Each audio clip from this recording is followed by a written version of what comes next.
O governo federal voltou a manifestar o desejo de avançar com a PEC da Segurança Pública, que, entre várias coisas, transfere a responsabilidade das polícias militares e civis dos estados para a União. No entanto, a ideia do Ministério da Justiça é discutir essa proposta com os governadores e os chefes do Judiciário e Legislativo antes dessa medida ser encaminhada ao Congresso. A PEC, no entanto, enfrenta forte resistência de líderes do Executivo Estadual que não pretendem perder o controle das forças de segurança e de alas do próprio governo. A análise da Casa Civil é que essa medida vai gerar mais custos ao Planalto, já que seria necessário aumentar o efetivo policial e que traria para o presidente crises desnecessárias ao se responsabilizar pela segurança pública. De acordo com o ministro Ricardo Lewandowski, essa proposta tem o objetivo de definir diretrizes e responsabilidades no enfrentamento ao crime organizado. Roberto Mota, queria escutá-lo sobre essa proposta, PEC da Segurança Pública, ofertar mais poder para o governo federal, inclusive para ditar regras, estabelecer diretrizes que, posteriormente, deveriam ser seguidas pelos estados e também pelo Distrito Federal. Mota, você é contrário, né? Você não defende centralização, e sim descentralização, é isso? Bom, basta a gente fazer uma análise do que acontece no Brasil hoje, né? Os grandes problemas do Brasil hoje, o tráfico de drogas. Essas drogas não são produzidas no Brasil, elas vêm de fora. De quem é a responsabilidade de controlar as fronteiras? Tráfico de armas também, essas armas vêm de fora. Esse é um caso, Caniato, em que é uma narrativa extremamente frágil, até um pouco entediante falar sobre isso, mas vamos lá, eu vou aceitar o desafio. Eu vou dizer aqui o que deveria constar de uma verdadeira PEC da segurança. Vamos fazer uma PEC da segurança? Existe realmente a intenção de combater o crime no Brasil? Existe essa disposição moral verdadeira? Então, aceito o desafio. Que itens deveriam constar de uma PEC da segurança? Eu vou esperar o pessoal do governo federal pegar caneta e papel, porque eles ainda estão na época analógica. Então, vamos lá. Primeiro, fim da progressão de regime. Foi condenado a 20 anos, vai ficar preso 20 anos. Segundo, fim da audiência de custódia. Não tem mais essa história de ter um serviço de atendimento ao cliente para bandido, de você soltar 50% dos criminosos presos em flagrante, né? E dizer isso com orgulho. Fim das visitas íntimas, que servem como meio de transmissão de informação entre os faccionados, né? Olha que termo bonito, e os seus grupos. Fim da separação de criminosos presos nas penitenciárias de acordo com as facções. Uma modinha que, pelo que eu sei, começou aqui no Rio de Janeiro. O sujeito é preso, você pergunta para ele: que facção você pertence, meu filho? E aí, de acordo com a resposta, você manda ele para um presídio controlado pela facção dele. Programa Nacional de Construção de Presídios, para criar 800 mil novas vagas, o que praticamente dobraria a capacidade atual. Eu já estou escutando o pessoal dizendo: não, mas não tem dinheiro, Mota, para fazer isso. Cristiano Beraldo, que está aqui do meu lado, não, desse lado aqui, já provou que tem dinheiro sim. Ele explicou os 100 bilhões de reais que foram gastos para construir uma refinaria que ainda não está pronta. Com esse dinheiro, você constrói essas 800 mil vagas e ainda sobra. Outras medidas para terminar aqui. Fim da maioridade penal. Cometeu um crime, fica a cargo do juiz analisar o caso e decidir se o criminoso sabia ou não o que estava fazendo, tinha consciência ou não, e aí o criminoso é julgado como menor ou como adulto, igual nos Estados Unidos. Por último, a criação de um cadastro nacional de criminosos sexuais. Não vamos proteger as mulheres? Não vamos proteger as crianças? Cometeu um crime sexual, entra no cadastro e não sai nunca mais. O acesso ao cadastro é público, aberto, para você consultar antes de contratar alguém, antes de aceitar um emprego. Sem essas medidas que eu citei agora, essa PEC é simplesmente uma narrativa.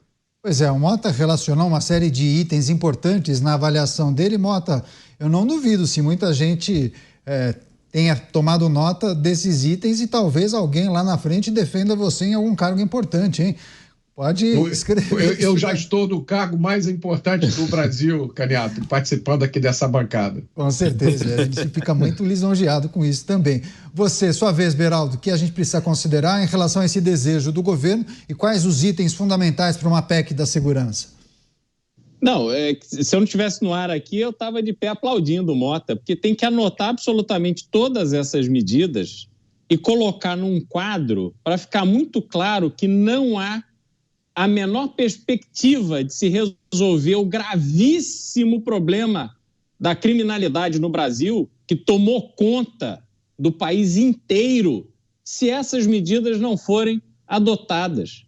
É fundamental, é o primeiro passo. Eu ainda adicionaria ali, Mota, a obrigação de um investimento mínimo nas polícias, porque sem dinheiro para equipar, remunerar adequadamente, ter inteligência, ter equipamentos avançados, para ter estrutura melhor do que o crime organizado, também vai ser muito difícil vencer esse desafio.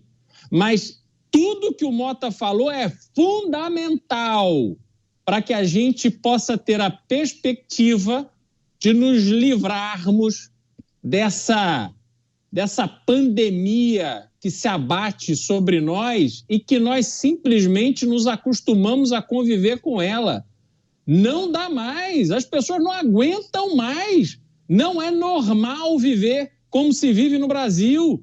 Não é normal o Brasil viver com 40 mil homicídios por ano. Não é normal o Brasil viver com esse índice baixíssimo de solução de crimes. Não é normal o Brasil não encarcerar como deve e não ter presídio suficiente sequer para os atuais que estão condenados. Não é normal essa festa que se transformou de se livrar de condenações com a tal tornozeleira. Nada disso é normal. Nós temos que parar de conviver com esses absurdos, essas aberrações. A gente tem que colocar essa nossa frustração, essa nossa revolta para fora, para que, ao invés de se tomarem medidas absolutamente absurdas, como essa de se centralizar o poder de polícia, de tirar a autonomia dos estados para concentrar no governo federal, que a gente reaja contra isso da forma que precisa reagir, porque se isso avançar, será a absoluta tragédia. As pessoas que estão conduzindo este processo são as mesmas que zelam por esses imensos direitos e proteções que a bandidagem recebe no Brasil. Esse negócio de audiência de custódia, saidinha, liberação de 40 gramas de cocaína, de maconha, isso tudo vem das pessoas que defendem essas ideias de concentração no poder federal para decidir sobre polícia. Não pode avançar, que as pessoas se mobilizem em relação a isso.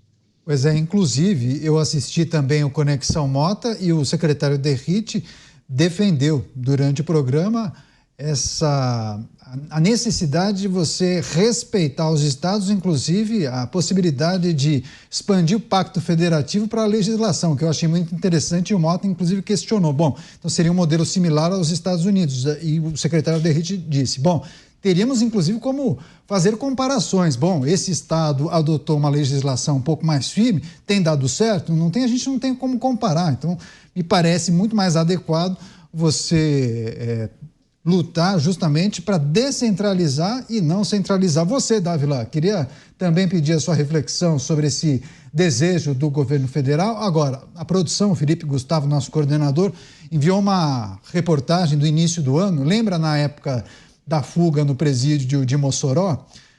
Muitas coletivas de imprensa e um jornalista questionou o ministro Lewandowski sobre o aumento da criminalidade no estado do Rio Grande do Norte, mas também do Rio de Janeiro. E o ministro meio que lavou as mãos, assim, tentou minimizar, dizendo, bom, mas a segurança, quem cuida são os estados e o município. O governo federal não pode ser responsabilizado por esse aumento da criminalidade. E eu me questiono agora, Dávila, será que se você transfere a responsabilidade para a União vai conseguir mudar esse cenário? Olha, a União gosta só de terceirizar quando a culpa pode ser depositada nos governos estaduais. Agora, quando der certo alguma coisa, aí é crédito da União. Sempre é crédito da União. Quando é errado, é problema dos estados.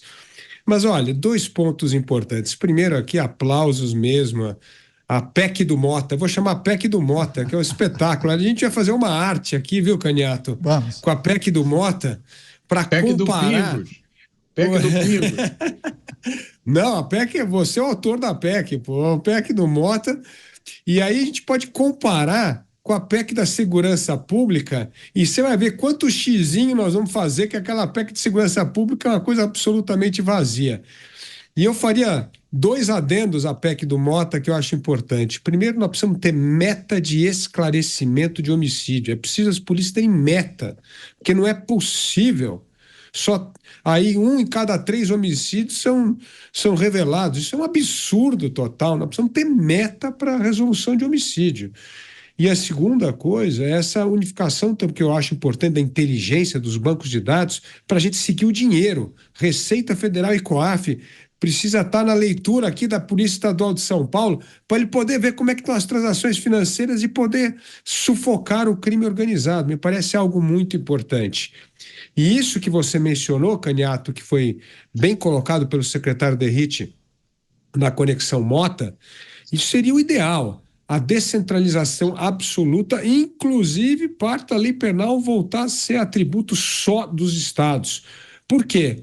Porque os casos de sucesso que nós temos nas outras áreas é justamente porque existe essa autonomia. Eu vou dar um exemplo aqui. Nós começamos com um programa de educação fundamental de alfabetização na pequena cidade de Sobral, no Ceará. Isso foi tão exitoso que o governo do Ceará criou o ICMS educacional, que era transferir dinheiro para as escolas que atingissem altos índices de alfabetização plena das crianças. Essa política foi tão exitosa que foi copiada por 13 estados. Então, veja só como a descentralização ela é importante, porque ela acaba criando verdadeiro laboratório para se testar políticas públicas nos estados e municípios, e aquelas políticas públicas que triunfarem, que provarem ser boas, serão adotadas pelos outros estados.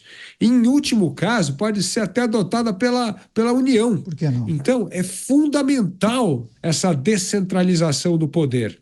Agora, voltando à PEC da segurança, o governo já entendeu que essa PEC vai ser derrotada no Congresso Nacional. E aí, o que o governo faz? O presidente da República começa a dizer que não, antes de apresentar a PEC, precisa conversar com os governadores, precisa apresentar para os líderes do Congresso e tal. Então, assim, já é um recuo, porque esta tarja que está aqui na nossa notícia, governo que é controle total da segurança pública, eu estou tranquilo, viu, Mota? Vai ser 100% derrotada no Congresso Nacional. Não tem a menor chance de aprovar uma PEC que fala que vai centralizar o poder.